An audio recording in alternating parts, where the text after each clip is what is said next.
Hello and welcome back to Bookish and welcome to Tag Tuesday. This Tuesday I'm doing the New York book tag, or the New York tag. I was tagged by MJ over at Reading This Life. This is an original tag created by Jim over at Jim's Books, Reading and Stuff, creator of many excellent tags and several having to do with geography. I'll leave links to both their versions of the tag and their channels in the show notes down below. These are all tag questions having to do with New York, so I wore my Statue of Liberty t-shirt because that's the only kind of New York thing I have.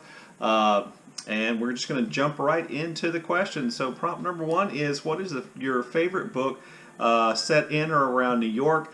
So I have several here. I just finished listening to the audiobook of The Age of Innocence by Edith Wharton, which is set in New York, in the late 19th century. Also, Jazz by Toni Morrison, you may know, is one of my favorite books, and for a long time it was my favorite book by Toni Morrison. Also, The Great Gatsby, American classic. I know a lot of people on BookTube I hear don't like it very much, but I still think it's great.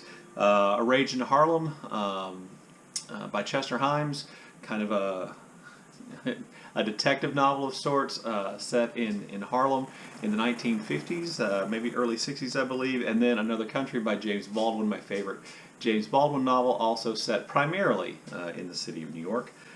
Question number two is, New York is famous for its skyscrapers. What's the highest building you've ever been up? That would be the Sears Tower in Chicago, which at one time was, I believe, the world's tallest skyscraper, the world's tallest structure. So been up in that, I think, twice. Once on spring break visiting some relatives of my wife's who live in Chicago, and then once with my kids on a similar visit. Prompt number three is, New York, New York, so good they named it twice. What's the last book you reread?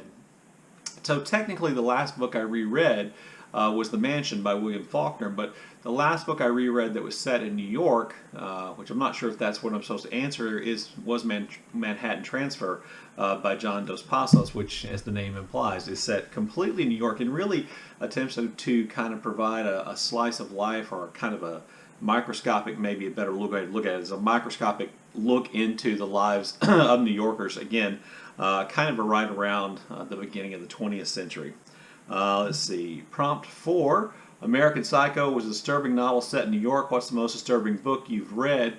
I'm going to go with the most disturbing book I've read set in New York that I can think of, just off the top of my head, or actually when I was thinking out the answer to this question, not exactly off the top of my head, was If Beale Street Could Talk, also by James Baldwin, because it really highlights, or kind of focuses on the wrongful imprisonment of a young African-American man, and then the struggle of his family and lawyers, etc., to try to free him from prison, for charges that, he certainly was innocent of. And, that story in itself is disturbing enough, even though there's a lot of really beautiful things in the story. But, the idea that those are things that still happen in the United States, I think, some 60 years almost after If Beale Street Could Talk was published, also disturbing. Prompt 5, where were you when you heard the news about 9/11? I was at the high school where I teach, and I had just gotten into my classroom, and another teacher ran into my room, said, turn on your TV. A plane flew into the World Trade Center. I turned on the TV. We had every room had a TV hooked up to cable for some reason. I can't remember exactly why. Turned on my TV, and sure enough, I saw I caught it just like the aftermath of the second plane flying into the second tower. And then I just watched that with my students all day long. They were seniors in high school, 17, 18 years old, and we weren't going to get anything else done that day anyway. And they wanted to watch it, and I was struck by how affected they were by those images and by that story. Several of them, by the way, then volunteered for the military after that. At least one of them died fighting in the war in Iraq. Prompt 6. What is your favorite movie set in New York? Again, I have several, so I'm going to list 5. Inside Llewyn Davis, one of the Coen Brothers movies. I just love it. It's set inside the kind of the folk music scene of the late 50s, maybe the early 60s. And Oscar Isaacs plays Llewyn Davis, and he is just amazing. Just an incredibly talented person. I'm not a huge folk music person, but his singing in that movie And the singing of all the characters in that movie is really, really extraordinary. By the way, Justin Timberlake also in there. Then Barefoot in the Park, Jane Fonda, Robert Redford, I believe that's a Neil Simon play. The movie of that I just really love. There's some outdoor scenes in New York, particularly one in, I believe, Washington Square Park, or maybe it's Central Park. I guess it's probably Central Park, isn't it? Where drunken Robert Redford runs around without his shoes on, thus giving the movie its name. Breakfast at Tiffany's, again, mostly shot on set, but there are some outdoor scenes. Memorably, one outside or roaming the streets of New York. There's one where Buddy Ebsen kind of chases the George Peppard character sort of through Central Park, which and that scene shot outside. I like that one.